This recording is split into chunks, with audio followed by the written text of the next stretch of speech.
Today's topic here on STACILEA Beauty is anxiety and panic attacks. As I get ready today, I hope that you will join me and either get ready with me or just grab a soda, a coffee, tea, whatever you like. Sit back and let's chat a little bit. I say chat because yes, I'm just talking to you, but I hope that you will comment down in the description box to get a chat conversation going. I got some new makeup to try. If you are just finding my channel and we are just meeting, hello, my name is Staci. I am in my mid-40s and this is STACILEA Beauty. How is everyone doing? I want to start off by thanking everyone who voted in my poll on my YouTube community tab. I am an overthinker. I did a couple videos on a Friday that was chatty get ready with me, talking about my divorce. And when I thought, okay, I want to go forward with having, kind of a chatty get ready with me series talking about things, at first I thought, okay, I'll do Friday. Then I thought, well, maybe I should do Monday and call it Monday morning chats. Then it was, well, should it be Friday feels? I just was going back and forth, being so indecisive. And the people spoke. So this is Friday Feels Chit Chat.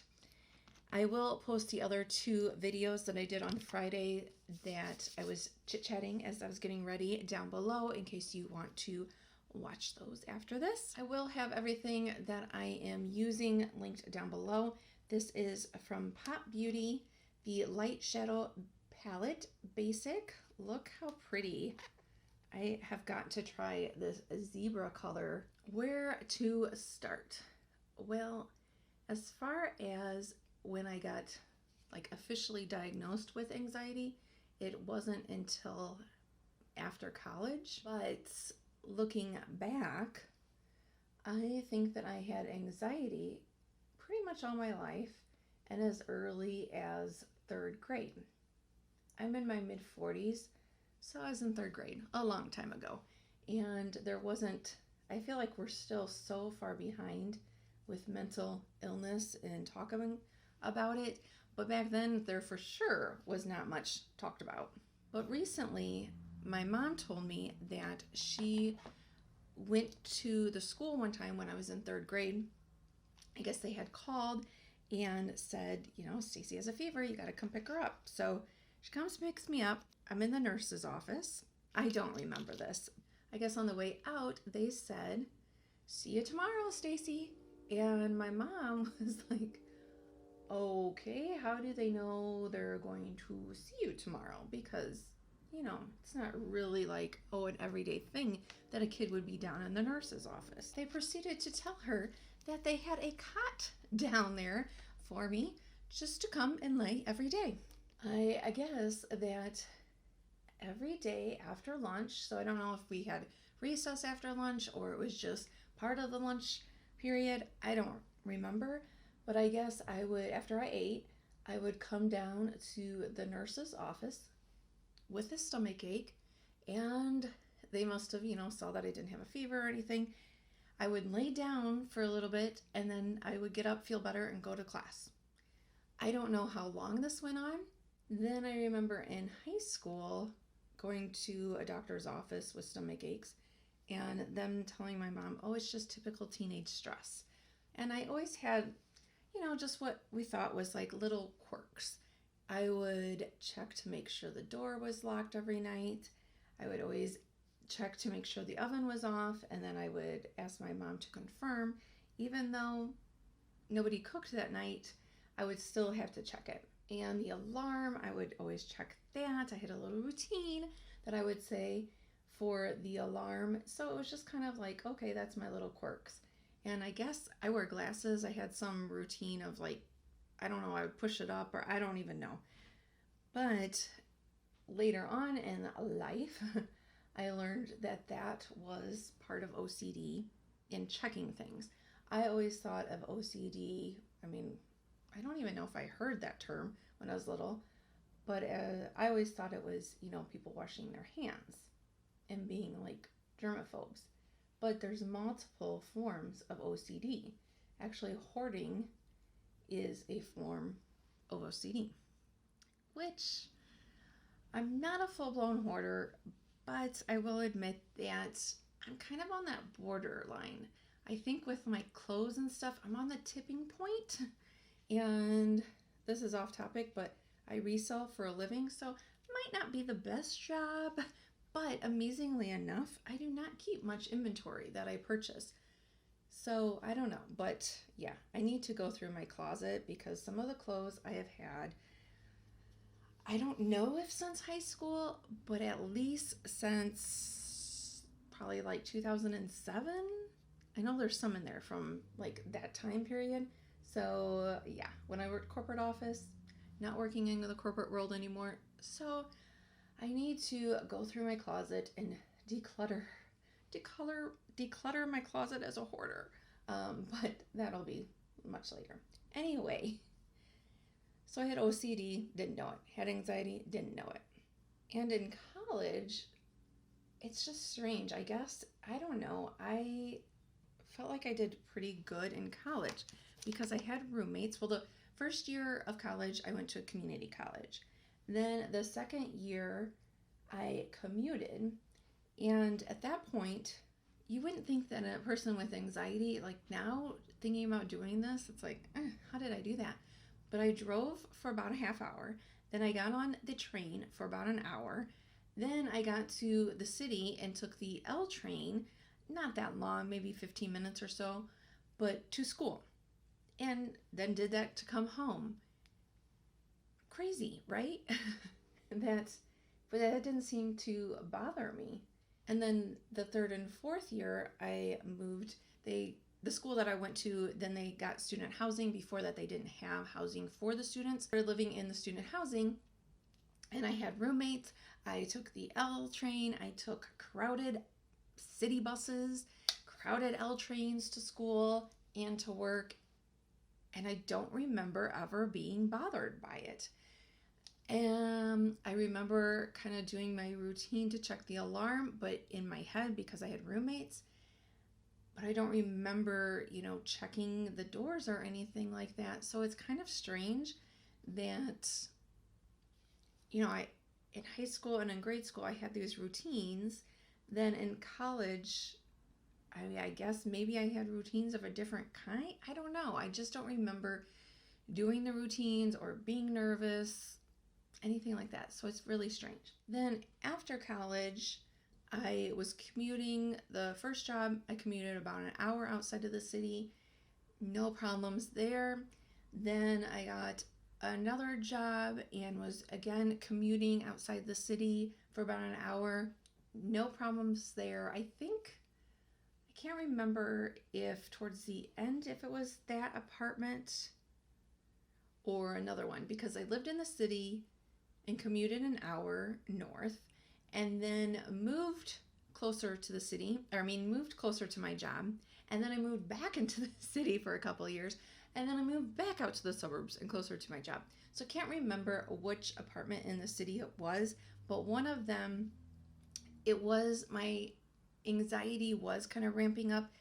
I didn't know it at the time, but the thought process, the catastrophic thinking of I'm going to burn the place down, because it got to the point where, I would get halfway to work or get to work and think, did I turn off the curling iron? Did I turn off the iron?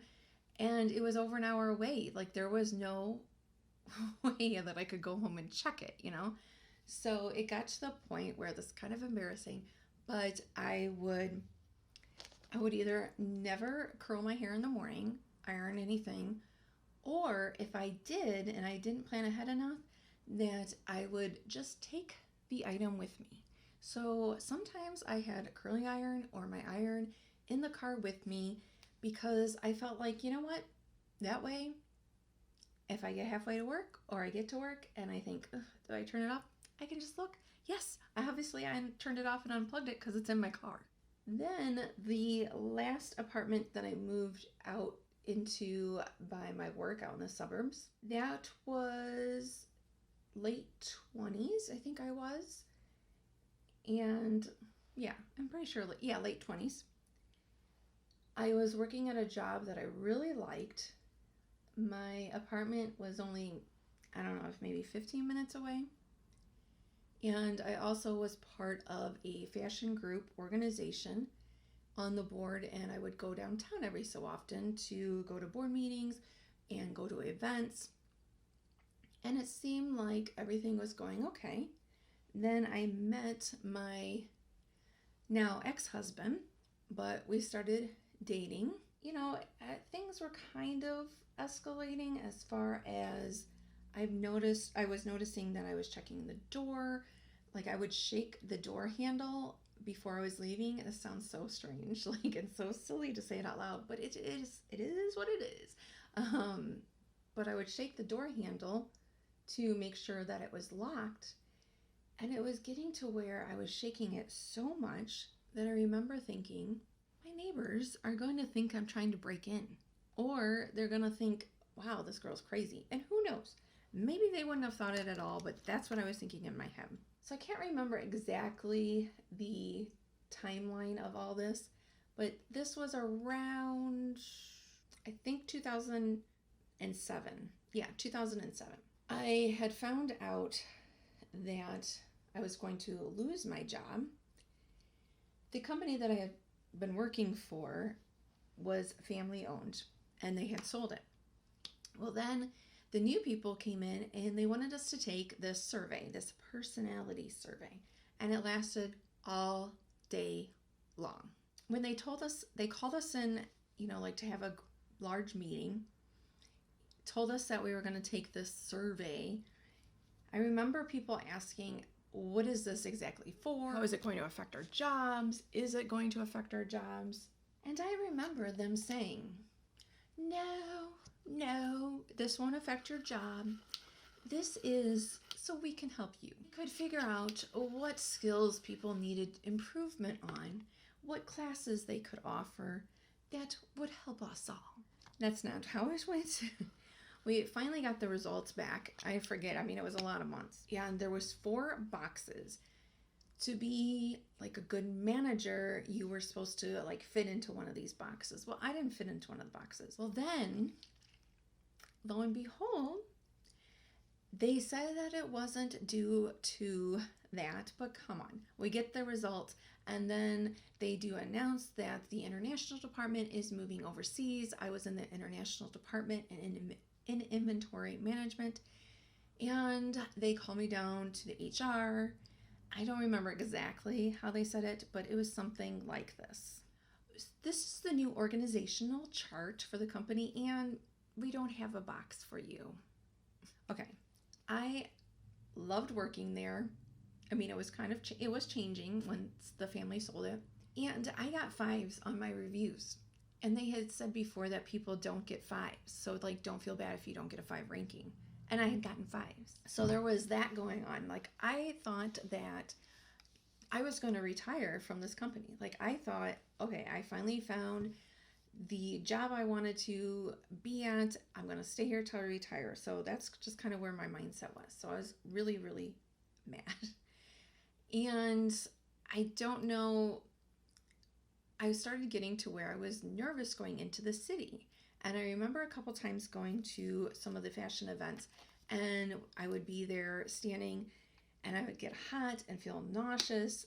I didn't know it at the time, but that is kind of symptoms of anxiety and panic attack. Oh, I should say, I forgot one thing. So I started going to a therapist and started going to the doctor because it was around the same time too that I was getting to where I would only eat soup during the day because I would get such bad stomach aches and I just didn't want to deal with it being at work, so I would only eat soup. Went to the doctor, they did some tests, blood tests and scans and stuff. Everything came back fine, so she diagnosed me with OCD and generalized anxiety disorder and recommended going to a therapist.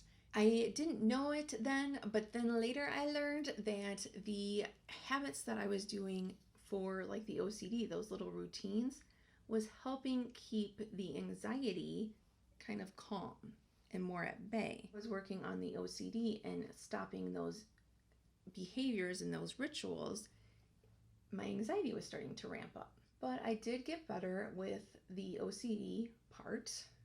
Was still, had been dating my ex for a while, and then came November.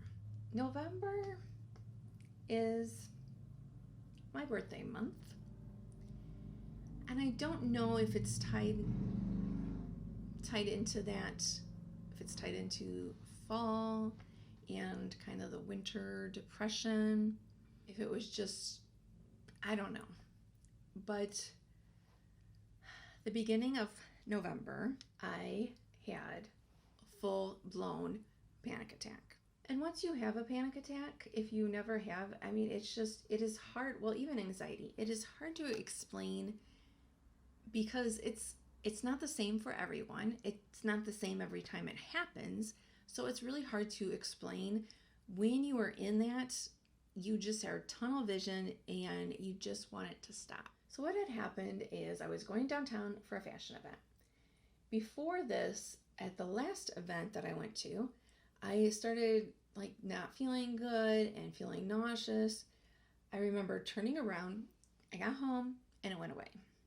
Well, this time it's starting to happen, and I turned around, I got home, and I still didn't feel like I was calming down. Now, I always thought to have a panic attack meant that a person was hyperventilating and that you could see them having trouble breathing and you could hear it in their voice and, just hyperventilating.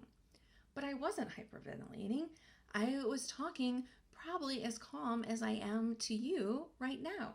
But inside, I remember my heart was just pounding and I just felt like I was having a heart attack. I luckily I don't know what that feels like, but I just felt like I could not calm myself down.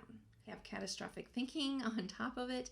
So, my mind instantly goes to, I'm having a heart attack, I'm going to die, like all this stuff. Call my mom, I call the boyfriend, call my sister, probably, I don't exactly remember, but I decided that I'm just going to go to the emergency room. I lived down the street from a hospital at the time.